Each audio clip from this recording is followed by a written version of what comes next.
जम्मू कश्मीर में 18 सितंबर से 3 चरण में चुनाव होने हैं। बीजेपी, पीडीपी, कांग्रेस और नेशनल कॉन्फ्रेंस मुख्य पार्टियां बताई जा रही हैं जो मैदान में हैं। लेकिन इससे इतर एक पार्टी है जो झंडा बुलंद करने में लगी है, Jammu and Kashmir people's conference.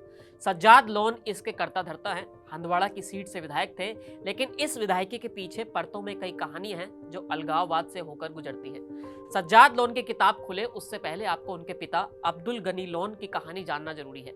Abdul एक गरीब परिवार में पले बड़े थे। ख्वाहिश थी कि वकालत करेंगे। ख्वाहिश को पूरी करने के लिए जी तोड़ मेहनत की। वकील बन गए, लेकिन जीवन इतने भर से संतुष्ट नहीं था। उन्हें राजनीति में अपना भविष्य दिखाई पड़ रहा था और उस भविष्य को वर्तमान बनाने की जिद ने उन्हें राजनेता बना दिया। शुरुआत कांग्रेस से हुई। 1967 में वो पार्टी के वफादार बन गए, लेकिन सच्चाई ये है कि वफादारी राजनेताओं से लंबे बरस तक निभाई नहीं जाती। अब्दुल गनी से भी नहीं निभाई गई और अब एक नई जिद ने जन्म ले लिया था, जम्मू कश्मीर में खुद को बड़े राजनेता के तौर पर स्थापित करने की जिद। 1978 में उन्होंने अपनी पार्टी जेकेपीसी बना ली और शेख मोहम्मद अब्दुल्ला की सत्ता को चुनौती देने की कोशिश की। 1983 में विधानसभा चुनाव हुआ। अब्दुल मात्र 10 वोटों से हार गए। 1987 में वो फिर मैदान में आए। इस बार हार और वोटों की संख्या बढ़ गई थी। ये 10 से 430 हो गई थी। यहां से अब्दुल के जीवन ने एक नया अध्याय शुरू किया, वो था अलगाववाद।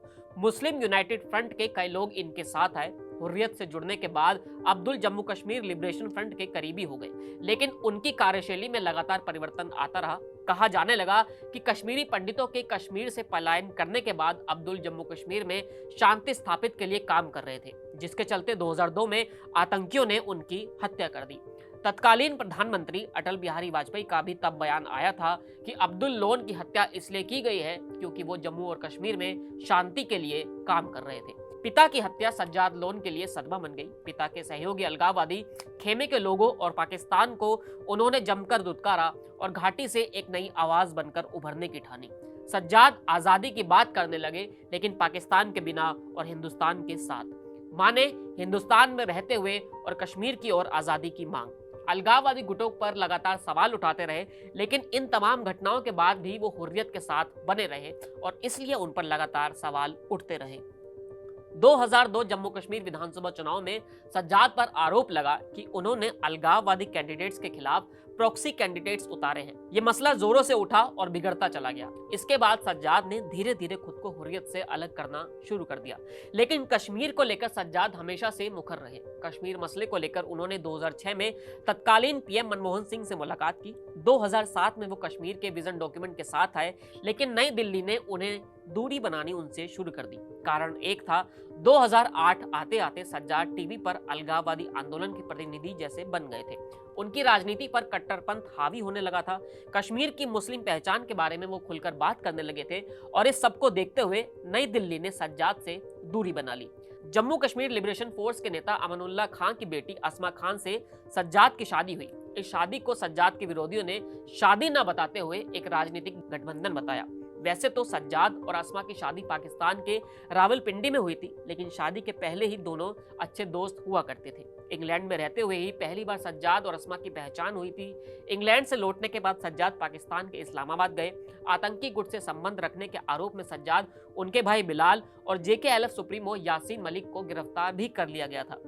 जेल से छूटते ही सज्जाद के पिता ने उन्हें दिल्ली भेज दिया। यहाँ सज्जाद ने सोने का आयात निर्यात का बिजनेस कर दिया। वे बिजनेस में भी विवादों में रहे। बाद में वो दुबई गए, जहां उन्होंने पाकिस्तान के एक कारोबारी के साथ एक नया बिजनेस शुरू कर दिया। 2008 में अमरनाथ जमीन मामले तूल पकड़ा। हिंसा में दर्जनों लोगों की हत्या हुई। इसके बाद सज्जाद ने अलगाववादी विचारधाराओं से अलग होना शुरू कर दिया। सज्जाद और उनकी पार्टी जेकेपीसी 2014 में विधानसभा चुनाव लड़ने के मैदान में आई। 2014 के चुनाव के दौरान सज्जाद ने कहा था कि उन्हें इस बात का अफसोस है कि उनकी पार्टी ने 2008 विधानसभा चुनाव और 2009 के लोकसभा चुनाव में हिस्सा नहीं लिया। हालांकि 2009 लोकसभा चुनाव सज्जाद बारामूला सीट से निर्दलीय चुनाव लड़े, लेकिन हार गए थे। 2014 में सज्जाद की जेकेपीसी और भारतीय जनता पार्टी करीब आने लगे थे। बीजेपी के नजदीक आते ही जम्मू कश्मीर की अन्य पार्टियों ने जेकेपीसी से दूरी बना ली शुरू कर दी। अलगाववादियों ने सज्जाद को गद्दार तक करार दे दिया था, लेकिन सज्जाद बीजेपी के सहयोगी बने रहे। साल 2014 में जेकेपीसी ने 2 सीटों पर जीत दर्ज की। सज्जाद लोन भी जीते, वो भी प्रदेश के तत्कालीन मंत्री चौधरी मोहम्मद रमजान को हराकर। और जब पीडीपी और बीजेपी ने मिलकर सरकार बनाई तो जेकेपीसी भी उस सरकार में शामिल रही। बीजेपी कोटे से सज्जाद मंत्री भी बने, इस सब के बाद से ऐसा माने जाने लगा कि जेकेपीसी बीजेपी खेमे की ही पार्टी है, और वो भी खासकर घाटी में। इस बार सज्जाद लोन बारामूला कुपवाड़ा से चुनाव लड़ रहे हैं, लेकिन तीसरे नंबर पर वो रहे। ये कहानी थी सज्जाद लोन की। कश्मीरी नेताओं की और कहानियां आती रहेंगी। आप बने रहिए TV9 डिजिटल के साथ। इस कहानी को लिखा है सूरज कुमार ने। मैं था आपके साथ मोहित ग्रोवर। फिर मिलेंगे नई कहानी के साथ। शुक्रिया।